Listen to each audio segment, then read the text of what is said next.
खुदावंदा ये तेरे सादा दिल बंदे किधर जाए, खुदावंदा ये तेरे सादा दिल बंदे किधर जाए कि दरवेशी भी अयारी है, सुल्तानी भी अयारी। सलाम, नमस्ते, सत श्री अकाल। मैं हूं आपके साथ हर्षिता मिश्रा और आप देख रहे हैं टाइम्स मेल। अमेरिका और इजराइल ने जब से ईरान पर हमला किया तब से ही अरब में मौजूद तमाम के तमाम जुब्बे वाले बादशाहों की पोल पट्टी खुल गई है। जुब्बे वाले बादशाहों के लिए तो अमेरिका ही उनका सबसे बड़ा माई बाप है और वो इजराइल के खिलाफ कोई एक्शन नहीं ले सकते, क्योंकि उनको मालूम है कि जिसने भी इजराइल के खिलाफ जाने की कोशिश की उसे मौत के घाट उतार दिया जाएगा। सद्दाम हुसैन से लेकर कर्नल गद्दाफी तक फहरिस्त बड़ी लंबी है। लिहाजा जान है तो जहान है, जान है तो कुर्सी है, जान है तो बादशाहत है, जान है तो बड़े बड़े आलिशान महल हैं, जान है तो सत्ता है, हुकूमत है, मुल्क है। अगर जान नहीं है तो कुछ भी नहीं। ऐसे में जान और जहान को सबसे बड़ी नेमत समझने वाले बादशाहों ने ईरान के खिलाफ मोर्चा खोल दिया है और ऐलान कर दिया है कि हम ईरान को सबक जरूर सिखाएंगे, ईरान को धूल में मिला देंगे। पर वजह सिर्फ एक ही है, अमेरिका उनका सबसे बड़ा आका है और जिस तरह से अमेरिका का प्रॉक्सी इजराइल है, ठीक उसी तरह से अरब के मुमालिक भी अमेरिका के प्रॉक्सी हैं। अरब के बादशाहों के लिए अमेरिका ही उनका आका है और ये तमाम के तमाम बादशाहत, सल्तनत, मुमलिकत और अरब के मुल्क अमेरिका की कठपुतली हैं। ये इजराइल की तरह ही अमेरिका के प्रॉक्सी हैं।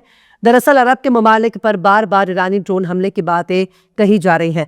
दावा किया जा रहा है कि ईरान उनके सरकारी तेल और गैस के प्लांट रिफाइनरी पर ड्रोन दाग रहा है, जबकि ईरान ने इसे फॉल्स फ्लैग करार दिया है। इसके पीछे इजराइल को जिम्मेदार ठहराया है और कहा है कि ईरान और अरब के साथियों के दरमियान फूट डालने के लिए अमेरिका और इजराइल ही ईरानी झंडे का गलत इस्तेमाल करके ड्रोन अटैक कर रहे हैं।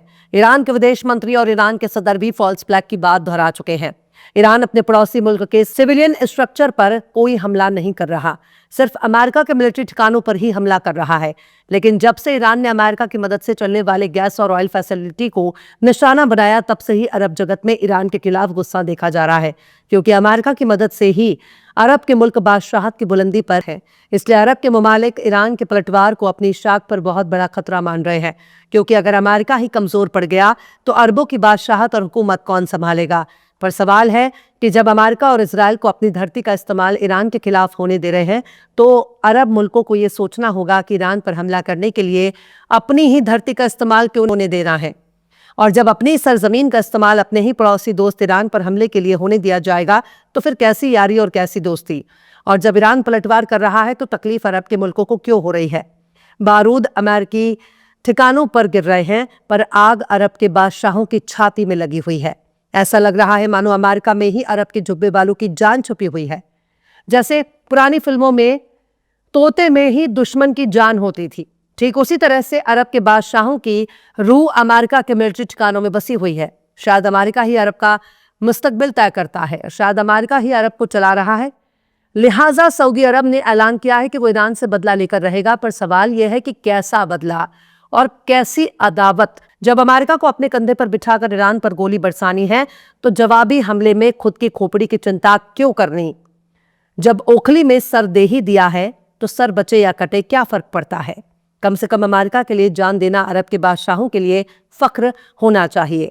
पर यह डरपोक और बुज़दिल है जो अरब मस्जिद अक्सा पर होने वाले हमले को देखकर निंदा करते रहते हैं, जो अरब 72,000 फिलिस्तीनियों के कत्लेआम पर निंदा करते रहते हैं, जो अरब सीरिया, लीबिया, लेबनान हर जगह कत्लेआम के बावजूद कोई मिलिट्री एक्शन लेने की औकात नहीं रखते। वो आज इस हैसियत में आ चुके हैं कि वो अपनी फौज दिखा रहे हैं, फाइटर जेट दिखा रहे हैं, गोला बारूद, एयर डिफेंस सिस्टम दिखा रहे हैं, अपने फौजियों के हथियार दिखा रहे हैं और कह रहे हैं कि हम आ रहे हैं, ईरान को सबक सिखाएंगे। पर ईरान के लिए मोर्चा खोलने वाले अरब के बादशाहों को ये बात समझ में नहीं आ रही है कि जिस अमेरिका को ईरान ने छठी का दूध याद दिला दिया, जिस अमेरिका के खुद के गोला बारूद और हथियार ईरान से मुकाबले में खत्म हो गए, जिस अमेरिका के मिलिट्री ठिकाने धुआं धुआं हो गए, जो अमेरिका खुद ही सीज फायर के लिए सिफारिश कर रहा है पर ईरान नहीं मान रहा, क्या उनके सोशल मीडिया पर जारी किए गए हथियार, गोला बारूद और फौज की नुमाइश से ईरान डर जाएगा। पर तमाम उम्मत मुस्लिमा के लिए सबसे ज्यादा अरब के मुल्क ही शर्म की वजह बन गए हैं, क्योंकि इन लोगों ने अब इजराइल और अमेरिका के हमलों को भी सपोर्ट करना शुरू कर दिया है। और अगर नहीं किया तो कभी भी अमेरिका और इजराइल की हिमायत का ऐलान कर सकते हैं। पर अमेरिका और इजराइल की हिमायत में ऑफिशियल ऐलान करना कोई ज़रूरी नहीं है।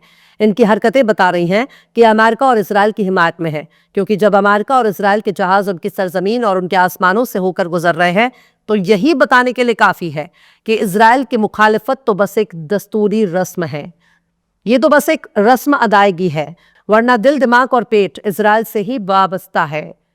मिडिल ईस्ट आई की खबर को देखकर इस वक्त बहुत हैरानी हो रही है, क्योंकि इस खबर में बताया गया है कि ईरान को सबक सिखाने के लिए सऊदी अरब और यूएई जैसे अरब के मुल्क अमेरिका और इसराइल की जंग की हिमायत करने के बेहद करीब पहुंच चुके हैं।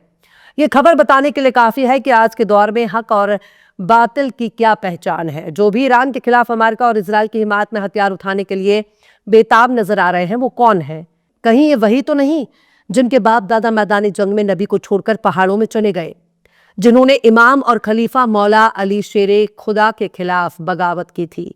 कहीं ये वही दुश्मन तो नहीं जिन्होंने मौला अली के खिलाफ तलवार उठाई थी? कहीं ये वही तो नहीं जिन्हें धूल चटाकर मौला अली ने नाग रगड़ने पर मजबूर कर दिया था? कहीं ये उन्हीं की औलादें या उन्हीं के लश्कर के भगोड़े बुजदिल सिपा सालार या फौजी तो नहीं है जिनकी वजह से नबी को मक्का से मदीना हिजरत करना पड़ा?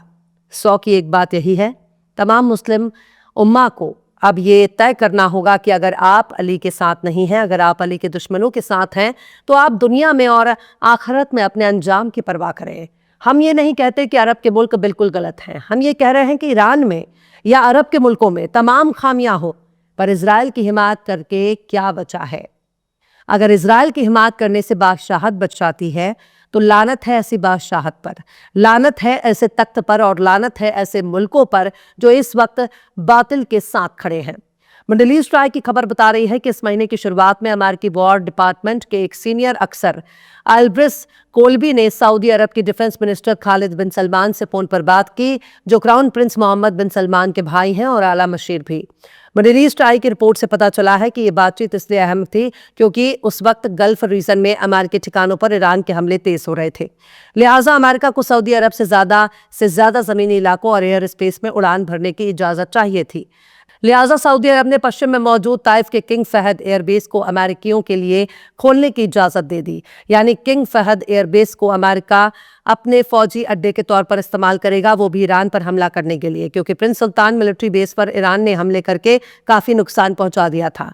हालांकि प्रिंस सुल्तान एयरबेस से किंग फहद एयरबेस से काफी दूर मौजूद है, जहां से अमेरिका को हमला करने में आसानी होगी। अब इस बात का अंदाजा लगाया जा सकता है कि सऊदी अरब ये भी नहीं कह सकता कि अमेरिका ने हमसे पूछे बगैर या हमारी मर्जी के खिलाफ जाकर ईरान पर हमला किया, बल्कि यहाँ तो सब कुछ मिली भगत नजर आता है। ईरान को सबक सिखाने के लिए सऊदी अरब शाना बशाना खड़े होकर अमेरिका का साथ दे रहा है, और जाहिर सी बात है जब अमेरिकी जहाज आएंगे तो अकेले नहीं आएंगे, बल्कि इजराइल के जहाज भी आएंगे।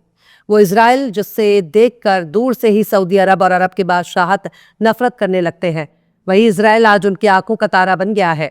लिहाजा अमेरिका के साथ साथ अरब की सरजमीन पर सऊदी अरब इजराइल का भी वेलकम कर रहा है, इस्तकबाल कर रहा है, स्वागत कर रहा है। इजाजत मिलने के बाद अमेरिकी फौज ईरान के खिलाफ जमीनी हमले के लिए रवाना हो चुके हैं, और जाहिर सी बात है अरब के मुल्क अपने ही मिलिट्री ठिकानों पर उन्हें आराम फरमाने के लिए बिस्तर सजाकर बैठे होंगे। अब तो अरबों पर एतबार करना बहुत बड़ी बेवकूफ़ी है। हक और बातिल के बीच की कड़ी का नाम ही इजराइल है।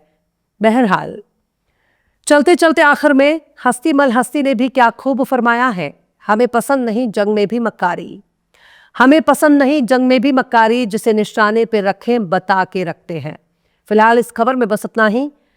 यह एपिसोड आपको कैसा लगा कमेंट बॉक्स में जरूर से बताइए। पसंद आए तो लाइक करें, शेयर करें, और बेबाक निष्पक्ष स्वतंत्र पत्रकारिता को सपोर्ट करने के लिए हमारे चैनल टाइम्स मेल को जरूर से सब्सक्राइब करें, और बेल आइकन की घंटी वाली बटन भी जरूर से दबा दें ताकि आपको हमारे आने वाले नए वीडियो की नोटिफिकेशन फौरन ही मिल जाए। फिर मिलते हैं किसी और वीडियो में एक नई खबर के साथ। हर्षिता मिश्रा को दीजिए इजाजत। जय हिंद। अगर अभी तक आपने हमारे चैनल टाइम्स मेल को सब्सक्राइब नहीं किया है तो जल्दी से सब्सक्राइब कर दें और बेल आइकन भी प्रेस कर दें।